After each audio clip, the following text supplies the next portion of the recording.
जय हिंद बच्चों। कैसे हैं आप सब। आइए आज हम अयोध्या सिंह उपाध्याय जी का पवन दूतिका पढ़ते हैं। पिछली कक्षा में हमने पार्ट 1 में इनको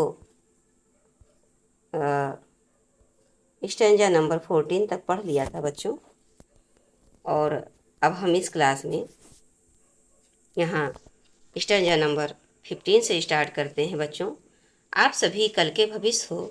जो आज आप सीख रहे हैं वही आपका फ्यूचर है, और वही आपके जीवन में, भावी जीवन में कदम कदम पर आपको प्रोत्साहित करेगा, आपको एक नया रास्ता दिखाएगा बच्चों। जीवन जीने के लिए नए आदर्श को, आपको नए आदर्श के रूप में आप भी पहचाने जाएंगे। लोग आपको आपको देख के आपका अनुकरण करेंगे। बच्चों, हम आपको राष्ट्रीय शिक्षा नीति 2020 के आधार पर क्लास 12 के नवीनतम जो पाठ्यक्रम है बच्चों, वो हिंदी गद्य जैसे हो गया, हिंदी काव्य हो गया, संस्कृत हो गया, एकांकी हो गया, निबंध, रिपोर्टाज, संस्करण, व्याकरण, इस पुस्तक में जो भी सिलेबस पाठ्यक्रम आपका समाविष्ट है उसे हम आपको एक एक करके पढ़ाएंगे। तो आइए बच्चों, अब हम पवन दूतिका, जो कि महान कवि व लेखक अयोध्या सिंह उपाध्याय द्वारा रचित है, पवन दूतिका के शेष भाग को पढ़ेंगे। तो स्टैंजा नंबर 14 से ध्यान दीजिए बच्चों। आप भी अपना अपना पुस्तक खोल लीजिए और इस भाव में विभोर होते हैं।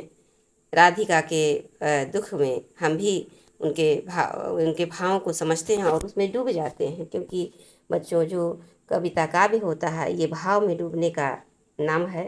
ये भाव से पहचाना जाता है। जब तक हम इसके भाव में नहीं उतरेंगे, चीज़ें हमारे मन मस्तिष्क पे काफ़ी देर तक नहीं बनी रहेंगी। तो बच्चों आइए प्रारंभ करते हैं। हम पहले गा करके आपको सुनाएंगे, जिससे आपके मन मस्तिष्क में चीज़ें बैठी रहें। तो आइए बच्चों शुरू करते हैं। तेरे में है ना ये गुण जो तू व्यथा को सुनाए, तेरे में है ना ये गुण जो तू व्यथा को सुनाए। व्यापारों को प्रखर मतियों युक्तियों सा चलाना, बैठे हों जो निज सदन में मेघ सी कांति वाले, तो चित्रों को इस भवन के ध्यान से देख जाना, तो चित्रों को इस भवन के ध्यान से देख जाना। जो चित्रों में विरह विधुरा का मिले चित्र कोई, जो चित्रों में विरह विधुरा का मिले चित्र कोई, तो जाके निकट उसको भाव से यूं हिलाना। प्यारे हो के चकित जिससे चित्र की ओर देखें, आशा है यूं सूरत उनको हो सकेगी हमारी, आशा है यूं सूरत उनको हो सकेगी हमारी। जो कोई भी इस सदन में चित्र उद्यान का हो, जो कोई भी इस सदन में चित्र उद्यान का हो, औ प्राणी विपुल उसमें घूमते बावले से, तो जाके सन्निकट उसके औ हिला के उसे भी, तो देवात्मा को सूरति ब्रज के व्याकुलों की कराना, देवात्मा को सूरति ब्रज के व्याकुलों की कराना। तो बच्चों आइए हम स्टैंजा नंबर 15 और 17 तक भावार्थ को भली प्रकार समझते हैं। सबसे पहले बच्चों इसमें देख लेते हैं कि लेखक ने क्या कहा है। तो लेखक जो कि पवन हैं, जो कि आमुखी हैं, बिना मुख वाली हैं, वो उनके द्वारा राधिका के संदेशों को श्री कृष्ण के तक भेजते हैं और बड़े ही बुद्धिमत्ता से, बड़े ही अद्भुत कल्पना शक्ति के साथ ही प्रस्तुत करते हैं बच्चों। यहाँ पर राधिका अपना संदेश अपने प्रियतम श्री कृष्ण तक भेजने के लिए पवन को दूतिका बनाती हैं और श्री कृष्ण तक जाने का मार्ग समझा रही हैं। उनको बता रही हैं कि तुम्हारे मुख तो नहीं है बहन, लेकिन तुम मेरे संदेश को अपने विभिन्न क्रियाकलापों, विभिन्न क्रिया व्यापारों के द्वारा उनको समझाना, और इसी का वर्णन काव्य पंक्तियों में हुआ है बच्चों। तो आइए हम इसके भाव को समझ लेते हैं बच्चों। यहाँ पर कहती हैं राधिका कि हे पवन, तुम्हारे पास मुख तो नहीं है, अतः तुम मेरे किसी भी बात को बोलकर तो नहीं समझा सकती, समझाने में असमर्थ हो। यद्यपि तुम्हारे भीतर बोलने का गुण नहीं है, फिर भी तुम अपने क्रियाकलापों और कुशाग्र बुद्धि के द्वारा अपने बात को समझाने में सक्षम हो। तुम मेरी व्यथा और संदेश को मेरे प्रियतम को देने में अपने क्रिया व्यापारों और अपनी कुशाग्र बुद्धि का ही प्रयोग करना। यदि बादल की कांति के समान सुंदर वर्ण वाले मेरे प्रियतम अपने घर में कहीं बैठे हों, तो तू सबसे पहले वहां जाना और वहां पर जो टंगे हुए चित्र होंगे उसको ध्यान से देखना। तो बच्चों, यहाँ पर व्यापारों का अर्थ होता है, देखिए व्यापारों का अर्थ होता है क्रियाकलाप बुद्धिमानी से कार्य करना। और विरह विधुरा जो है प्रखर बुद्धि अर्थात जैसे अपने तेज बुद्धि के साथ, ये देखिए यहाँ पर तेज बुद्धि के साथ। और बच्चों, विरह विधुरा हम देख लेते हैं यहीं पर। विरह विधुरा अर्थ ये होता है कि वो उनके विरह में दुखी हैं, वियोग से दुखी हैं। ठीक है बच्चों, तो आइए हम इसके भावार्थ को समझ रहे हैं। और इसमें बच्चों क्वेश्चन आपने भावार्थ को सुना ही है, लेकिन इससे संबंधित क्वेश्चन भी देख लीजिए कि इसमें क्या अलंकार पूछ सकता है या रस पूछ सकता है, या इसमें भाषा कैसी है, या किस प्रकार की यहाँ पर शैली का प्रयोग हुआ है, और किस प्रकार की शब्द शक्ति है, और कैसा छंद है, ये सब इसमें आपसे प्रश्न से संबंधित पूछ सकते हैं बच्चों। और पहले क्या पैटर्न में होता था बच्चों कि आपको ये पंक्ति दे दी जाती थी और उसमें संदर्भ, प्रसंग और व्याख्या पूछा जाता था। पर अब थोड़ा सा पैटर्न आपका चेंज हुआ है। उसमें आपको इस प्रकार से पंक्ति दे दिया जाएगा, जैसे ये पंक्ति आपको दे दिया जाएगा। और अब इससे संबंधित आपसे पूछा जाएगा प्रश्न के उपरितु पद्यांश के शीर्षक एवं कवि का नाम लिखिए। अब आप इसको पढ़े हैं तो आप बता पाएंगे कि इसके कवि जो हैं, शीर्षक इसका पवन द्योतिका है और कवि कौन है, वो अयोध्या सिंह उपाध्याय हरिओध सिंह हैं। फिर आगे इस प्रकार से प्रश्न बन सकता है कि जैसे रेखांकित अंश की व्याख्या कीजिए। अब इसी प्रकार से जैसे ये रेखांकित है ना बच्चों, ये देखिए ये रेखांकित है ये चीज़, तो अब यही कहेंगे कि रेखांकित वाक्य की या पंक्ति की व्याख्या कीजिए, समझा दीजिए। इसी प्रकार से बच्चों इसमें क्वेश्चन आपसे बनेंगे। तो आइए हम नेक्स्ट भाव को समझते हैं बच्चों। यहाँ पर कह रही हैं फिर राधिका कि जो चित्रों में विरह विधुरा का मिले चित्र कोई, तो जाके निकट उसको भाव से यूँ भाव से हिलाना, और प्यारे हो के चकित जिससे चित्र को और देखें। तो आशा है उनको, राधिका को आशा है, विश्वास है कि उनको उनकी सूरत, उनकी याद अवश्य आएगी। तो यही बात वो समझा रही हैं नेक्स्ट पंक्ति में बच्चों। उन चित्रों को में अगर विरह से दुखी किसी स्त्री का चित्र हो, राधिका यहाँ पर कह रही है बच्चों कि उस चित्र में अगर किसी विरह दुखी स्त्री का चित्र होगा तो उसको जाके तो उसके पास और भाव से उसको हिलाना, जिससे जो मेरे प्रियतम हैं आश्चर्यचकित होकर उसकी तरफ देखेंगे, किसके चित्र की ओर देखेंगे। तो मुझे पूरा विश्वास है, राधिका कहती हैं पवन से कि बहन मुझे पूरा विश्वास है, बल्कि आशा ही नहीं बल्कि पूरा विश्वास है कि उस गृहिणी के चित्र को देखकर उनके हृदय में मेरी याद अवश्य आएगी। तो आइए बच्चों अब हम नेक्स्ट पंक्ति को समझ लेते हैं। यहाँ पर कह रहे हैं कि जो कोई भी इस सदन में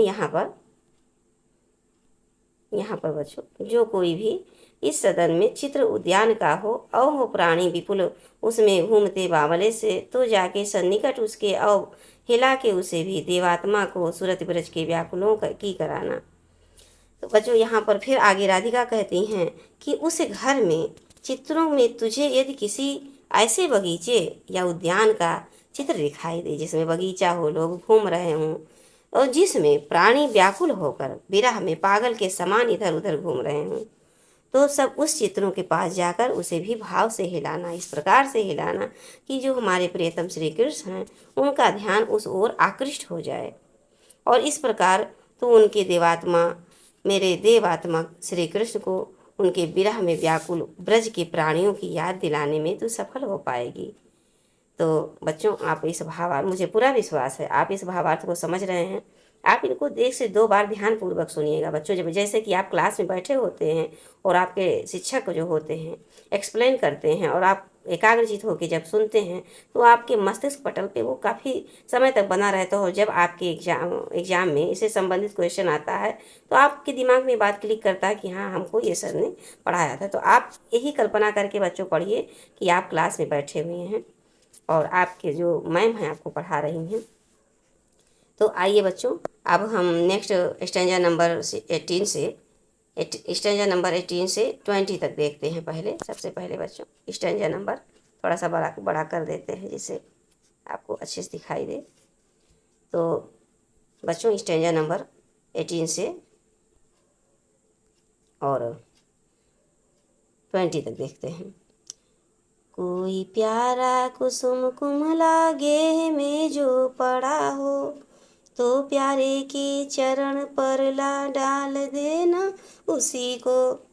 यों देना ऐ पवन बतला फूल सी एक बाला, मलान हो कमल पग को चूमना चाहती है। मलान हो कमल पद को चूमना चाहती है। जो प्यारे मंजू पवन या वाटिका में खड़े हों, जो क्षेत्रों में जा कोड़ित करना बेणु सा कीचकों को। यों होवेगी सूरत उनको सर्व गोपांगना की। जो है बंसी श्रवण रुचि से दीर्घ उत्कंठ होती, लाके फूले कमल दल को श्याम के सामने ही। थोड़ा थोड़ा विपुल जल में व्याघ्र हो डुबाना। यों देना है भगनी जतला एक अम्भोज नेत्रा। यों देना है भगनी बतला एक अम्भोज नेत्रा। आँखों को हो विरह विधुरा वारी में बोरती है। तो बच्चों आइए अब हम इसके भावार्थ को समझते हैं। यहाँ पर लेखक जो हैं, यहाँ पर बच्चों राधिका अपने पवन दूतिका को यह समझा कर भेज रही हैं कि श्री कृष्ण के पास जाकर और अपनी वियोगिनी राधा बाला अर्थात राधा के दुख को, संताप को बड़े ही बुद्धिमानी, बड़े ही चतुरता के साथ समझा देना। फिर आगे कहते हैं, इसमें जो अयोध्या सिंह उपाध्याय हरिओध जी हैं ये समझा रहे हैं। इस कविता के माध्यम से राधा के संकेतों के माध्यम से श्री कृष्ण को संदेश पहुँचाने का काम बड़े ही बुद्धिमत्ता से ये कर रहे हैं। तो बच्चों आइए हम इसके भावार्थ को समझते हैं। सबसे पहले देखिए यहाँ पर इस स्टैंजा को, कोई प्यारा कुसुम कुमला गेह में जो खड़ा हो, तो प्यारे के चरण पर डाल देना उसी को। और यूँ देना आए पवन बतला फूल की एक बाला, फूल सी एक बाला, मलाना हो कमल पग को चूमना चाहती है। तो बच्चों यहाँ पर राधिका पवन से कहती हैं कि यदि घर में कोई सुंदर फूल कुम्हलाया हुआ हो, हे बहन, यदि वहाँ पर घर में कहीं कुम्हलाया हुआ सुंदर फूल पड़ा हुआ हो तो उसे उठाकर प्रेम के साथ प्रियतम के चरणों में डाल देना। और इस प्रकार तो उन्हें बता सकेगी कि जैसी ये फूल सुकोमल बाला, इस फूल के समान सुकोमल बाला अर्थात राधिका दुखित होकर आपके चरणों को चूमना चाहती हैं। फिर आगे बच्चों इस पंक्ति में देखते हैं कि जो प्यारे मंजू उपवन या वाटिका में खड़े हों, तो छिद्रों में जा कोड़ित करना बेड़ुसा कीचकों को। बच्चों यहाँ पर मंजू का अर्थ सुंदर होता है और यहाँ पर कीचकों का अर्थ बाँस की जो टहनियाँ होती हैं, बाँस को कहा जाता है। फिर आगे कहती हैं क्यों यों होगी सूरत उनको सर्व गोपांगना को, सूरत अर्थात स्मृति। और उसके बाद में जो हैं बंसी श्रवण रुचि से दीर्घ उठकंठ अर्थात व्याकुल हो रही हैं। तो इस प्रकार से इसमें समझा राधिका कह रही हैं आगे कि हे पवन, यदि प्रियतम सुंदर पवन या उपवन या बगीचे में बाँसों खड़े हों तो बगीचे में हों, तो वहाँ पर जो बाँस हैं, बाँसों के छिद्रों में जाकर उन्हें बाँसुरी के समान बजाना। इस प्रकार उन्हें गोपियों का स्मरण होगा जो प्रिय की बाँसुरी सुनने की इच्छा में बहुत ही व्याकुल हो जाया करती थी। व्याकुल उत्कंठ अर्थात व्याकुल हो जाया करती थी। बच्चों नेक्स्ट पंक्ति को देखते हैं एक बार। ला के फूले कमल दल को श्याम के सामने ही, थोड़ा थोड़ा विपुल जल में व्याग्र हो डुबाना। यो देना है भगनी बतला जतला, एक अम्भोज नेत्रा, आँखों को है हो विरह विधुरा, और वारिस में बोरती है। तो बच्चों आइए इस पंक्ति के भावों को हम ध्यान से समझ लेते हैं, भावों में डूबते हैं इनके। कह रही हैं राधिका, बच्चों राधिका फिर कह रही हैं कि हे पवन, प्रिय के सामने एक खिले हुए कमल पत्र को लाकर व्याकुलता के साथ थोड़ा थोड़ा जल में डुबाना, थोड़ा थोड़ा जल में डुबाना। इस तरह से ये देखिए बच्चों, विपुल और हो व्यग्र हो डुबाना, थोड़ा थोड़ा जल में डुबाना। इस प्रकार उन्हें बतला देना कि कमल जैसे नेत्र वाली जो राधिका हैं वो आपके वियोग में कितनी दुखी हैं, और दुखी होकर अपने आँखों को आंसुओं से भरे हुए रहती हैं हमेशा। तो बच्चों आप इस भावार्थ को समझ लिए होंगे, इसको 1 से 2 बार ध्यानपूर्वक सुन लीजिएगा बच्चों। और आइए अब हम नेक्स्ट पंक्ति में चलते हैं।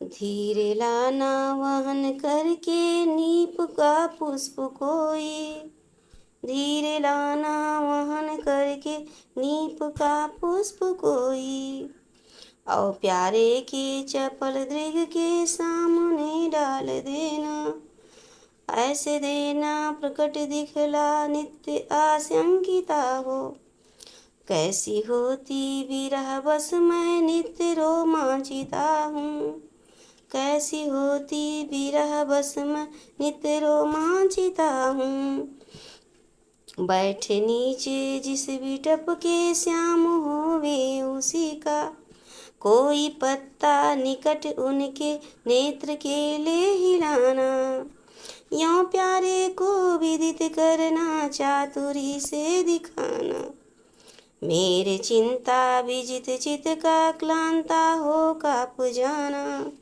मेरे प्यारे मेरे चिंता विजित चित का क्लांत हो काप जाना, सूखी जाती मलिन लतिका जो धरा में पड़ी हो, तो पाँवों के निकट उसको श्याम के ला दिखाना, यो सीधे से प्रकट करना प्रीत से वांछिता हो, मेरा होना अति मलिन और सुख से नित्य जाना, मेरा होना अति मलिन और सुख से नित्य जाना।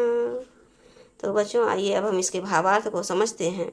यहाँ पर राधिका के दुख को बड़े ही मार्मिक ढंग से, बड़े ही चतुराई से, बड़े ही अद्भुत कल्पनाशीलता के साथ कवि ने प्रस्तुत किया है। तो आइए बच्चों हम समझ लेते हैं। यहाँ पर सबसे पहले देखिए राधिका जो है ना, राधिका की जो दशा है वो हरियो जो कवि हैं वो दिखाने में, वर्णन करने में बड़े ही बुद्धिमानी का प्रयोग किया है। इसमें उपमा अलंकार का भी प्रयोग किया है इन्होंने। तो बच्चों यहाँ पर जो है इस जो काव्य पंक्तियाँ हैं इसके माध्यम से राधिका जो हैं पवन को बताती हैं कि उसे किस प्रकार उनकी याद अपने प्रियतम को दिलाना है। तो आइए बच्चों हम समझते हैं, भावार्थ को समझते हैं। धीरे लाना वहन करके नीप का पुष्प कोई, नीप अर्थात बच्चों कदम का पुष्प, नीप अर्थात कदम का पुष्प बच्चों देखिए, नीप ये कदम का पेड़ पत्ता होता है। आगे फिर बोलते हैं कि औ प्यारे के चपल दृग के सामने डाल देना, ऐसे देना प्रकट दिखला नित आशंकिता हो, कैसी होती विरह बस में मैं नित्य रोमांचिता हूँ। इसमें पवन कहती हैं कि तू धीरे से कदम का कोई पुष्प उठा कर लाना और उसे मेरे प्राण प्यारे के चपल नेत्रों के सामने डाल देना।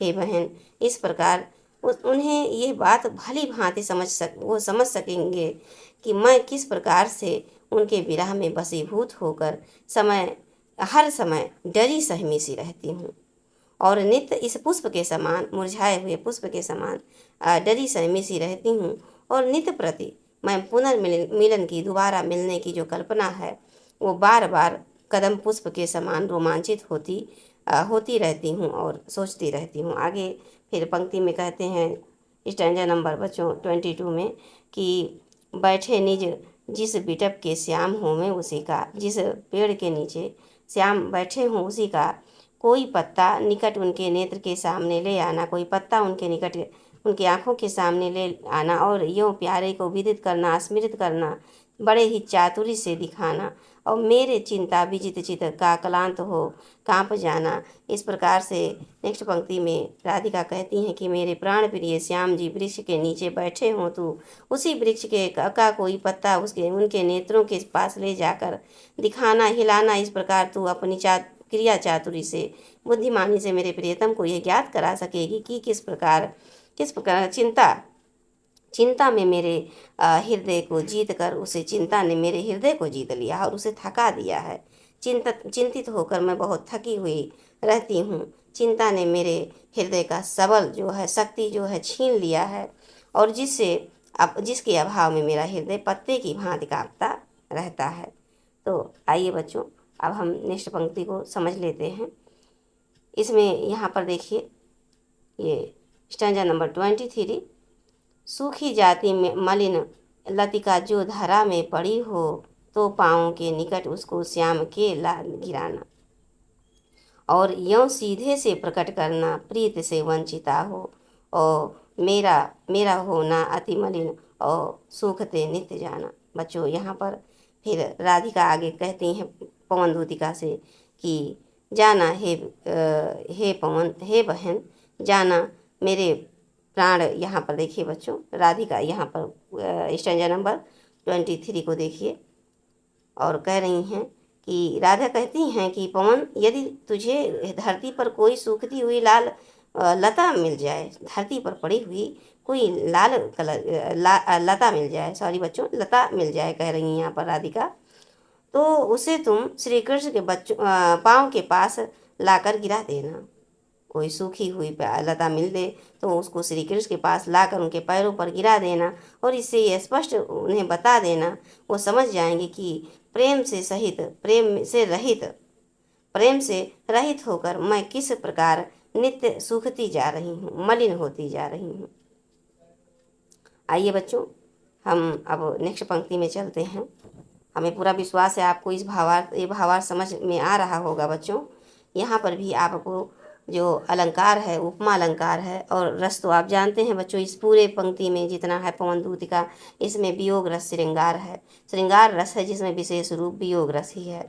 और शब्द शक्ति और अभिधा शक्ति के बारे में जो शब्द शक्ति इसमें प्रयोग किया गया है बच्चों, इसमें अभिधा और लक्षणा शब्द शक्ति प्रयोग किया गया है। इसके बारे में हमने विस्तार से आपको समझाया है पिछली कक्षा में, जो पार्ट 1 है उसमें हमने ये शब्द अभिधा क्या होता है, लक्षणा क्या होता है, मंदाक्रांता क्या होता है बच्चों, इसको हमने बहुत अच्छे से बताया है कि आपका जो मंदाक्रांता छंद है इसमें चार पंक्ति होती हैं और क्या होता है उसमें 17 वर्ण होते हैं, 17 वर्ण होते हैं बच्चों। और जो अंतिम में होता है वो दोनों गुरु के पंक्ति होते हैं, अर्थात जैसे ये है नहीं, यहाँ पर देखिए ये उसी का यहाँ पर ऐसे गुरु, ये देखिए बड़ा की मात्रा जोड़ा नहीं जाएगा। देखिए हर अंतिम पंक्ति में आप देखेंगे गुरु वर्ण आपको दिखाई देंगे। तो ये मंदाक्रांता छंद का पहचान है बच्चों कि इसमें 4 वर्ण होंगे। देखिए 4 वर्ण हैं, देखिए ये 4 वर्ण हैं और चारों में क्या है 17 वर्ण। आप इसको काउंट करेंगे तो आप पाएंगे कि देखिए 17 वर्ण है, बैठे 2 3 4 5 6 7 8 9 बीटअप का, फिर 9 10, फिर 11 12, फिर 13 14 15 16 17। यहाँ पर जो आधे अक्षर होते हैं बच्चों उसको नहीं काउंट किया जाता है। तो इस प्रकार से मंदाक्रांता छंद भी हमने आपको समझा दिया है। और फिर उसके बाद में क्या होता है शब्द शक्ति और अभिधा शक्ति, अभिधा और लक्षणा, ये भी हमने बताया। आप पिछले वीडियो को ध्यान से देख लीजिएगा बच्चों, उसका लिंक हम इस वीडियो में डाल देंगे। आइए अब हम नेक्स्ट पंक्ति को समझते हैं। नेक्स्ट और अंतिम स्टेंजा है बच्चों 24 से लेके और 26 तक। तो आइए बच्चों, इसमें भाव विभोर होते हैं पहले गीत के माध्यम से। कोई पत्ता नवल तरु का पीत जो हो रहा हो तो प्यारे के दृग युगल के सामने ला उसे ही धीरे धीरे संभल रखना और उन्हें यूँ बताना, पीला होना प्रबल दुख से प्रोसिता सा हमारा। बच्चों, यहाँ पर जो प्रोसिता है, प्रोसिता का अर्थ क्या होता है? यहाँ पर जो वो स्त्री जिसका जो पति है ना, वो चला गया हो परदेश, वो स्त्री जिसका पति परदेश चला गया हो। कहाँ पर? परदेश चला गया हो बच्चों, यहाँ पर परदेश। तो आइए बच्चों, अब इसके भावार्थ को हम नेक्स्ट पंक्ति को पहले सुन लेते हैं।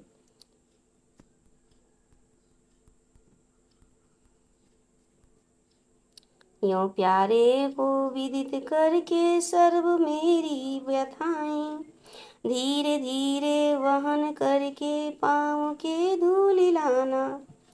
थोड़ी सी भी चरण रज जो ला देना, लाना देगी हमें तू।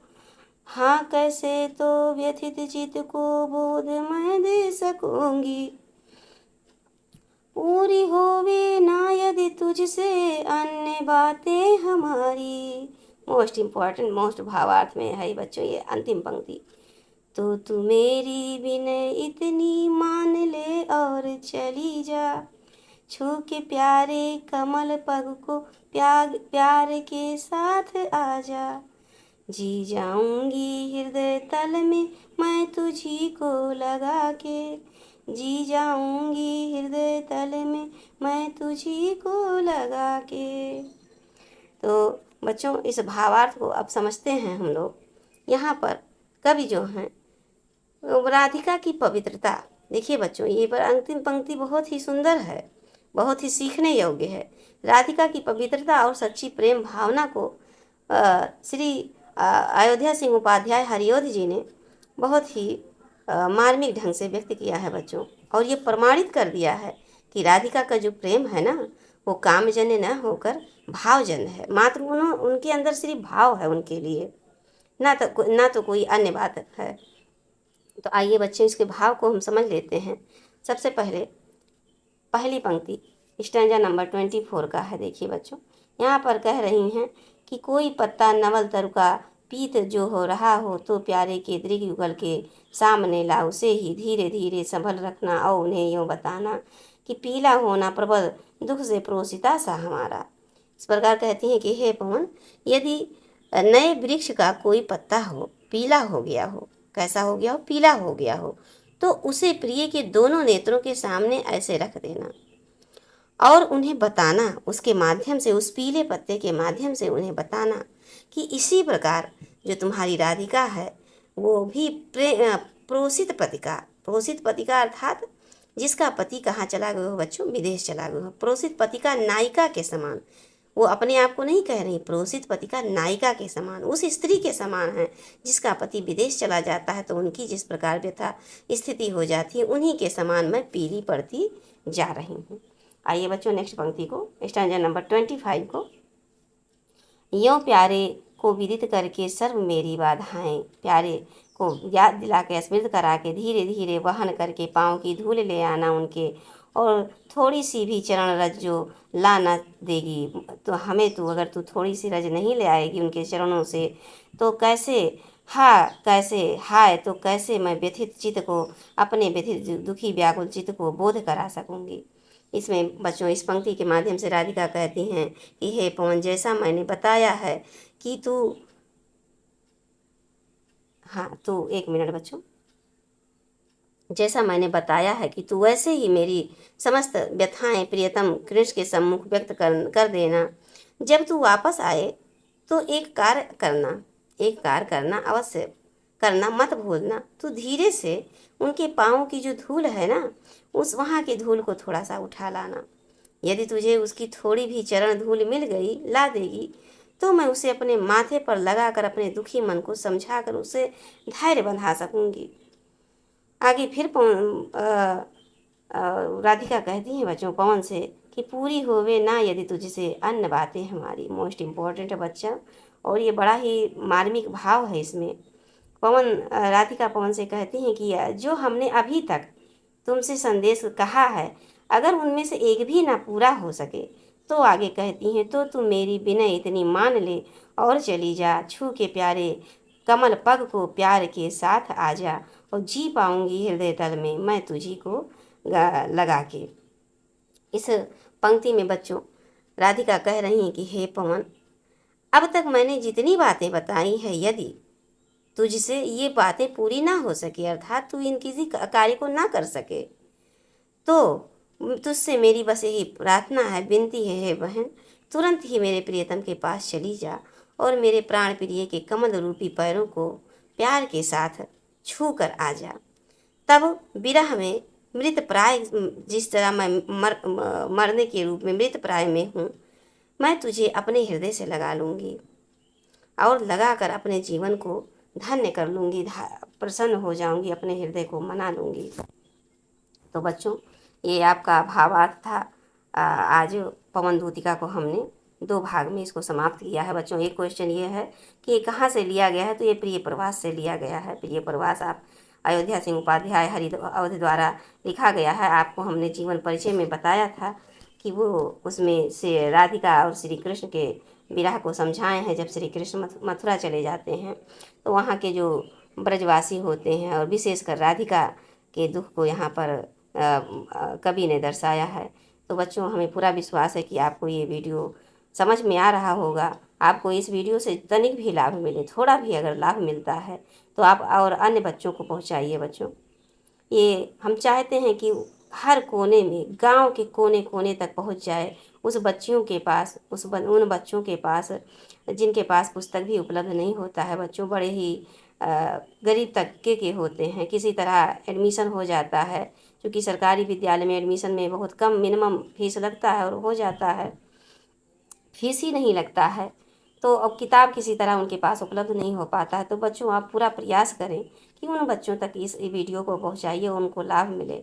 मेरा यही उद्देश्य है कि मैं हर कोने कोने में बैठे उन गरीब बच्चों को ये अपनी बुद्धि से, अपनी जो भी अपनी क्षमता है उससे उनके लिए कुछ काम कर सकूं, उनके परीक्षा में उनको काम आ सकूं और उनका भी जीवन जो है आगे बहुत अच्छे से व्यतीत हो, आगे वो सफल हो गए और अगली क्लास में जाएं।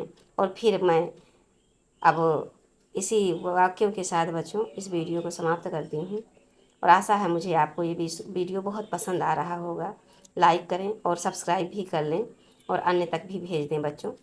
ठीक है, तो अब जय हिंद बच्चों, जय हिंद। नेक्स्ट क्लास में अब मिलेंगे हम।